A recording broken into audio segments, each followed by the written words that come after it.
تو ہمیں اس حوالے سے بھی آگے جا کر دیکھنا ہوگا کہ اگر ہمارے ملک کے اندر بڑے بااثر حیثیت میں یہ عناصر موجود ہیں تو ہم نے ان عناصر کو بھی آنے والے وقت میں شکست دینی ہے۔ اس لیے ہم ابھی بھی سمجھتے ہیں کہ ہم ابھی بھی تحریک میں ہیں، حکومت میں ہوتے ہوئے بھی جمعیت تحریک میں ہے، الحمدللہ، اور ابھی تو ہمارے صوبے میں انہی کی حکومت ہے، تو کم از کم ہمارے خیبر پختونخوا والے تو اسی جگہ کھڑے ہیں نا۔ تو اس لحاظ سے جماعت جو ہے وہ بڑے پھونک پھونک کے آگے جاتی ہے، ساری صورتحال کو دیکھتی ہے، اور کبھی بھی ہم یہ بات ذہن میں رکھیں کہ کوئی یہ مت سوچے کہ ہم کسی بہت اچھی وزارت پر خوش ہو کر اپنا موقف چھوڑ دیں گے۔ وزارتیں ہمیں بہت دیکھی ہے، ہم خود بنائی ہیں، اور لیکن جمعیت علماء اسلام کے کارکنوں کی قربانیوں کو دیکھ کر فیصلے کریں گے، وقتی مصلحتوں کو دیکھ کر نہیں کریں گے۔ ہم نے یہ بھی کہا ہے ان تمام حضرات سے کہ ہم پارلیمنٹ کے اندر جمعیت کے ہجوم کی بنیاد پر بات نہیں کریں گے، ہم روڈ کے اوپر اپنی طاقت کی بنیاد پر بات کریں گے۔ یہ سب پر ہم نے واضح کیا ہوا ہے، کیوں یہ عبوری دور ہے۔ اس عبوری دور کے لیے ہمارے کارکن کی 3.5 سال یا پونے 4 سال کی قربانیاں ہیں، ہم اس کو نظر انداز کر کے فیصلے نہیں کریں گے جی، اس کو سامنے رکھ کر فیصلے کریں گے۔ تو اگر حکومت میں جائیں گی بھی تو ان چیزوں کو مد نظر رکھ کر جائیں گے، اگر پھر نہیں جائیں گے بھی تو انہی چیزوں کو بنیاد بنا کر ہم فیصلے کریں گے۔ تو اس پر آپ کو پوری طرح اعتماد میں رہنا چاہیے۔ یہ امریکہ کے مخالف باتیں، جب ایک ISPR کا ایک پریس کانفرنس آ گئی، اب جلسے میں اس کا نام نہیں لیتے جی، اب آپ نے دیکھا خط کا نام اب نہیں لیتے جی۔ تو ایمان تو اتنا سا ہے ان کا جی کہ ایک جھوٹے خط کی بات کی، اور یہ جو سفید کاغذ لہراتا ہے نا جی، یہ اس کاغذ کا رنگ ہی نہیں ہے جو سفیر بھیجا کرتا ہے، اس کاغذ کا رنگ ہی کچھ اور ہوتا ہے جی، جس کو سفارتی طور پر یہاں بھیجا کرتے ہیں اور خانے میں آتا ہے جی، اس کے الفاظ بھی تبدیل کیا ہے انہوں نے جی، اور خام اس کو ایک ہوا بنا کر کوشش کی۔ تو پھر یہ چیزیں تو راز کی بھی ہوتی ہیں، تم نے تو حلف اٹھایا ہے کہ میں حکومتی راز باہر نہیں نکالوں گا، نکالی بھی اور جھوٹ بول کر نکالی جی۔ تو اس قسم کے بے احتیاط لوگ جو پھر نہ ریاست کے مفاد کو دیکھتے ہیں، نہ ریاست کے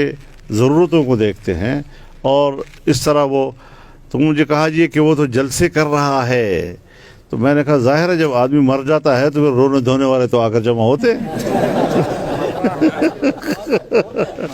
جی، ماتم تو ہوتا ہے۔ پھر میں نے یہ اب کہیں پھر ایک اور انٹرویو، پھر یہ تو ایسا ہے جی، ہمارے ہاں ایک قبیلہ ہے، میں نام نہیں لیتا، اس کے گھر میں بچہ پیدا ہوتا ہے تب بھی ڈھول بجا کر رقص کرتے ہیں، اور جب میت ہوتی ہے تب بھی ڈھول بجا کر رقص کرتے ہیں۔ تو یہ وہ لوگ ہیں جی۔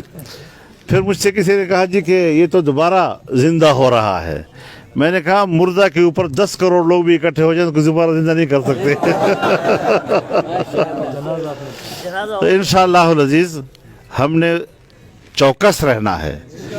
کیونکہ حکومت میں نہ بھی ہوں تب بھی عناصر تو ہیں، اور ایلیٹ کلاس کے اندر ہیں، ان کا نیٹ ورک موجود ہے۔ باہر سے کون دنیا ہے جو اس نظریے کو سپورٹ کر رہی ہے کہ میرا ملک ہوگا، میں 22 کروڑ 25 کروڑ مسلمان یہاں رہوں گا، اور میرے فیصلے جو ہیں وہ بین الاقوامی فورموں پر ہوں گے، اور اس میں بنیادی کردار یہودیت کا ہوگا، قادیانیت کا ہوگا۔ انہوں نے قادیانیوں سے وعدہ کیا تھا کہ ہم آپ کی پوزیشن بحال کریں گے، اور یہ ریکارڈ پر آ چکی ہیں جی، لیکن نہیں ہو سکا انشاءاللہ، ان سے نہیں ہوگا بھی انشاءاللہ۔ تو ان ساری چیزوں کو ہم نے مد نظر رکھ کر بڑا چوکس رہنا ہے، اور اپنے آپ کو اب بھی آپ تحریک میں سمجھے، اقتدار میں نہیں۔ اقتدار اگر ہے بھی تو یہ عبوری ایک سیٹ اپ ہوگا، اور اس پہ ہم یہ چاہیں گے کہ ہم ایک شفاف الیکشن کے حد تک پہنچے، اور پھر نیا نظام اور قوم ایک نئے مینڈیٹ کے ساتھ آئے۔ تو قوم کو سمجھانا ہے، آپ لوگوں نے پبلک میں رہنا ہے، عوام کو اپنے موقف سے ہر وقت آگاہ رکھنا ہے۔ جس طرح انہوں نے ملک کا بیڑا غرق کیا، اس کے بعد ان کی میٹھی میٹھی باتوں پر اور جذباتی باتوں پر قوم کیوں دھوکہ ہوگی؟ سنا کہ ہم کی سیٹ آ گئی ہے، یہ ساتھی کہہ رہے ہیں جمعیت کا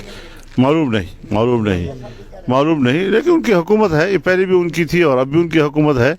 تو یہ کوئی مسئلہ نہیں ہے، ایک الیکشن کوئی معیار اور مدار نہیں ہوتا، یا انتخاب پہ نظر رکھو یا پھر تحریک پہ نظر رکھو، فی الحال تحریک پہ نظر رکھنی ہے جی۔ تو اللہ تعالیٰ انشاءاللہ العزیز